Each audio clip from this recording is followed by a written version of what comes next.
Hello, this is wmpyr here to share my 2 cents on a video that I just saw on YouTube. The video was basically a demonstration or a bunch of different video footage put together, and the video itself wasn't that long, but it was Republic of Korea, their army. It was their knife combat training, and it did say Krav Maga on there. And okay, so the first thing that I noticed was that you're going to see a lot of rapid fire knife attacks, like so. And in the Filipino martial arts, this is no stranger to us.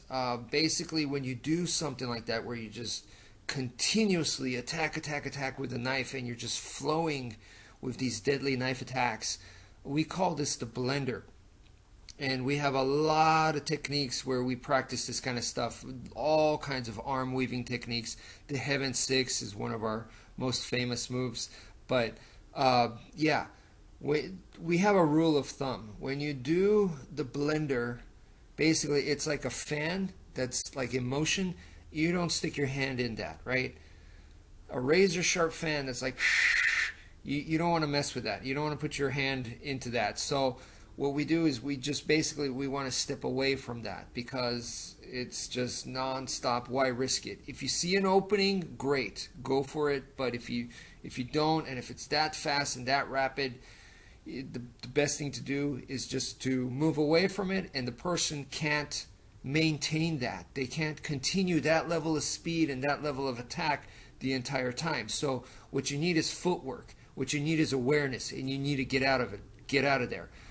From the military perspective, what they're going to be doing is they want to ambush people, and they want to catch you off guard, use the element of surprise, and just boom, throw the blender in your face. Very, very effective, very overwhelming, and something's going to land, and with a knife, whatever that's going to land, it could lead to more and more devastating attacks. So I could see definitely why they practice that and why they put so much time into that.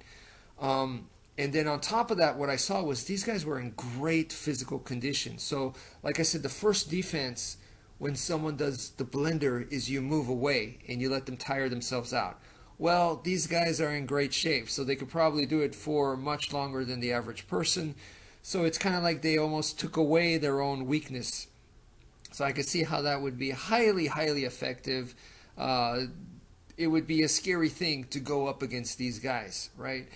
The next thing that I noticed was they were doing some disarms, some traditional type of disarms where they were, it didn't matter if it was a knife or a firearm.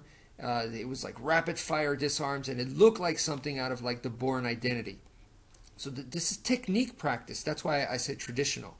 So when you're doing technique practice like that, and you could tell it was in their muscle memory, and they're doing it fast, back and forth to each other, that's great. That's great.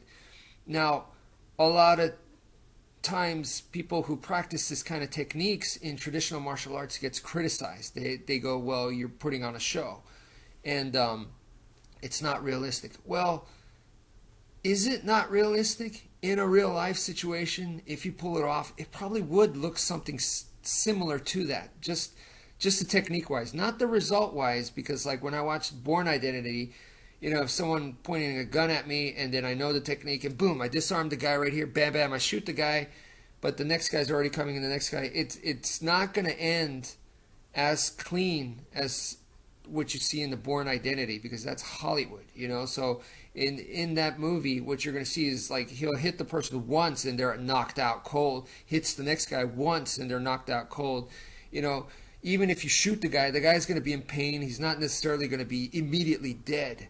Even if you cut the guy in the throat, he's not going to immediately die. He's going to be coughing up blood. He's going to be, he might not even know that his throat is cut yet. So he might be grabbing onto your leg while the next guy comes in. So all I'm saying is it's not going to be that clean. It's not going to be boom KO, boom KO, boom KO, But the execution of the technique needs to be that smooth, that fast, and it probably would look something like that if you have it in muscle memory. The difference is, in real life, there's the possibility that it's going to turn into a struggle. So the technique may not go 100%, hey, that's real life, right? That's realistic. So when it doesn't go 100%, you need to be able to struggle. What do we mean by struggle? By struggling, it's going to look like an MMA match. Struggle, that's what an MMA match is, or a boxing, kickboxing, judo, any kind of combat sport. That's what they're doing. They have finishing moves in combat sports, but it takes them minutes, it takes them rounds to be able to do it. Why? Because the other guy is good enough that they can't immediately just finish the guy and do the textbook move. They can't just move to the side, uppercut, boom, he's knocked out. In order for that to happen, they're struggling, they're fighting. That's why it's called a fight. They're fighting to make that happen. So there, in the old ways, I believe they split the two. The struggling is one method of training where you're going to wrestle and box and stuff, and then the other is the technique, the actual techniques you're going to use to disarm the person, to kill the person, to break their arm, to put them to sleep. Those are the techniques. And the way they saw it was, we can't do this stuff in the struggling training. So in the wrestling, you can't do that because you're going to hurt your partner, and these are the people that you're supposed to go to war together with to defend your country or defend your, village or whatever. So I understand why they separated the two. In today's martial arts, is maybe that's kind of like the way that we should view it. Is one, we have the techniques, and how do you practice those techniques? Well, you got to practice it the way they've been doing it for hundreds and hundreds of years, with a compliant partner, because you don't want to mess up the person. Okay, but that doesn't mean that you could, even if you get really good at that and you get it in muscle memory, it doesn't mean that you could pull that off in a real fight. Because in a real fight, the potential of a struggle to occur can be pretty high unless you just completely ambush the guy, or unless you have a huge advantage somewhere else, like you're 5 times bigger than the other person or something. So then realistically, you need to be able to struggle and fight for your techniques to make them work. So that is what it's just a further confirmation of that while watching this video. And those military guys look extremely tough, extremely well conditioned. So even if they don't have wrestling or boxing background, I think they would be athletic enough to be able to wrestle and box. And they have the mindset and determination, being elite military guys, that they can do something like that. That they would be able to wrestle and box better than the average person. So anyway, that's my 2 cents. Thank you for listening, and take care, folks.